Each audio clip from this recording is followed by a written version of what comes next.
Remue ménage. Remue ménage.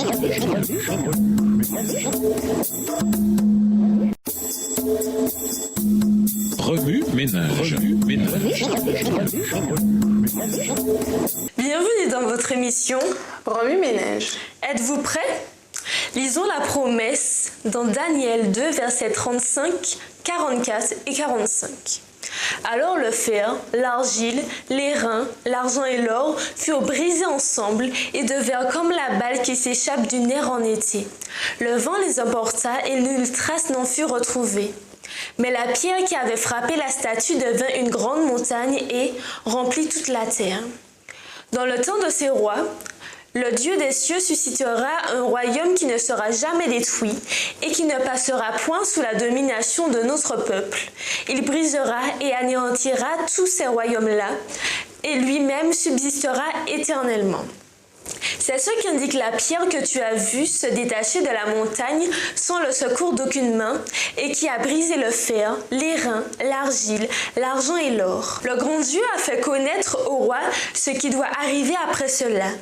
Le songe est véritable et son explication est certaine. Je m'en vais. En entendant ces paroles de Jésus, le cœur des disciples dut se mettre à battre la chamade, même s'il leur avait dit d'abord que votre cœur ne se trouble point, qu'on peut lire dans Jean 14, verset 1. Le temps étant venu pour Jésus de retourner à son Père, il prépara ses disciples pour cette séparation par la promesse de son retour. « Je reviendrai », leur assura-t-il. Il leur avait déjà donné les signes avant-coureurs de son retour. Guerre, famine, tremblement de terre, signes dans le ciel, persécution, déloyauté, tromperie. La promesse de Jésus de revenir leur devint plus précieuse encore lorsqu'ils firent l'expérience des bouleversements dont il les avait avertis. « Écoutez, je vous ai avertis à l'avance », peut-on lire dans Matthieu 24, verset 25. Jésus leur prédit ce qui arriverait pour qu'au cœur de leurs épreuves, ils continuent à lui faire confiance. Le délai que l'on peut trouver dans Daniel 2. Les premiers disciples devaient croire qu'ils vivaient à l'époque des ongles des orteils de la statue décrite par Daniel. Cependant, la mystérieuse pierre n'a toujours pas frappé la statue et Jésus n'est toujours pas revenu. Au cours des 2 derniers millénaires, les croyants ont dû lutter avec ce long délai. Pierre explique un tel délai en soulignant que Dieu est extrêmement patient et ne mesure pas le temps de la même manière que nous. On peut le trouver dans 2 Pierre 3, versets 8 et 9. Ellen White dit « Si le Maître venait maintenant, trop de gens seraient pris au dépourvu. Dieu ne veut pas que son peuple périsse, telle est la raison de ce long retard. » Une préparation nécessaire. Lisons Matthieu 7, versets 21 à 23. « Ceux qui me disent « Seigneur, Seigneur » n'entreront pas tous dans le royaume des cieux, mais celui-là seul qui fait la volonté de mon Père qui est dans les cieux. Plusieurs me diront en ce jour-là, « Seigneur, Seigneur, n'avons-nous pas prophétisé par ton nom? N'avons-nous pas chassé des démons par ton nom? Et n'avons-nous pas fait beaucoup de miracles par ton nom? » Alors je leur dirai ouvertement, « Je ne vous ai jamais connus. Retirez-vous de moi, vous qui commettez l'iniquité. » Jésus nous a donné les signes de sa venue, non pour entretenir notre anxiété, mais plutôt pour renforcer notre foi en lui et nous motiver à nous préparer. Certains adventistes croient que la préparation consiste strictement à observer les signes avant-coureurs de son retour. Est-il possible de nous focaliser sur les événements précédant le retour de Jésus, catastrophes naturelles, événements politiques, etc., au point de négliger de nous préparer à la rencontre de la personne de Jésus en entretenant notre relation avec lui? D'autres adventistes se préparent au retour du Christ en se focalisant sur l'obéissance aux commandements de Dieu. L'une des 2 caractéristiques du peuple du reste, mais néglige l'autre caractéristique d'Apocalypse 14, verset 12, garder la foi de Jésus. Cette foi se développe par l'étude et la mise en pratique de sa parole chaque jour. Jésus nous donne également une formule pour nous préparer à son retour. Veillez et priez.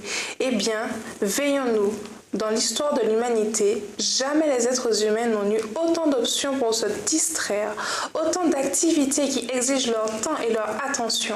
Grâce aux ordinateurs dans nos mains et sur nos poignets, nous avons accès à l'information, au divertissement et à une communication instantanée, dans un flot continu, 24 heures sur 24 et 7 jours sur 7.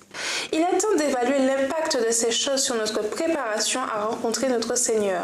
Il est impossible de développer une relation authentique et profonde avec Jésus sans une communication continue avec lui par la prière et la soumission quotidienne à ses directives. Cette communication développe notre foi en lui au lieu de renforcer notre foi en nous-mêmes, en nos semblables ou en nos biens matériels. Une telle relation affine notre capacité d'entendre son souffle doux et léger qui nous guide vers une vie juste et un service désintéressé. Elle développe notre passion pour lui et pour les âmes perdues. Elle nous aide non seulement à le connaître, mais aussi à lui ressembler davantage. Elle nous prépare aux événements de la fin des temps. On trouve dans Matthieu 7 un avertissement plus terrifiant encore. Un groupe de croyants s'imagine être disciples de Jésus. Ils réclament le droit d'entrer dans le royaume des cieux en se basant sur leurs bonnes œuvres, impliquant que c'est Dieu qui leur a donné la puissance d'accomplir des choses surnaturelles. C'est une preuve solide, non? Et cependant, Jésus refuse de les laisser entrer. Il les qualifie de transgresseurs de la loi et, chose plus significative encore, leur dit « Je ne vous ai jamais connus ». Plus tard dans son épître à Tite, Paul décrit les faux croyants qui renient par leurs actes le Dieu qu'ils prétendent connaître. On peut lire cela dans Tite 1, verset 16. Il décrit aussi les croyants authentiques qui disent non aux offres du monde et exercent la maîtrise de soi alors qu'ils attendent l'apparition de Jésus. Nous pouvons lire cela dans Tite 2, versets 12 à 13. Il est temps de prendre notre température spirituelle, puis d'inviter Jésus à nous transformer par le renouvellement de notre intelligence, que l'on peut retrouver dans Romains 12, verset 2. C'est ainsi qu'il pourra nous préparer à le rencontrer en ce jour glorieux où il accomplira sa promesse donnée il y a si longtemps, mais qui brûle encore dans notre cœur aujourd'hui. Remue-ménage. Réfléchissez à ce que vous regardez. Les choses auxquelles vous accordez votre attention et votre temps vous aident-elles à connaître le Jésus qui revient bientôt? Que vous faut-il faire ou cesser de faire pour approfondir votre relation avec Jésus? Connaissez-vous suffisamment bien Jésus pour lui faire confiance, quel que soit ce qui arrive dans votre vie ou dans le monde? Au revoir. Et à demain si Dieu veut. Remue-ménage.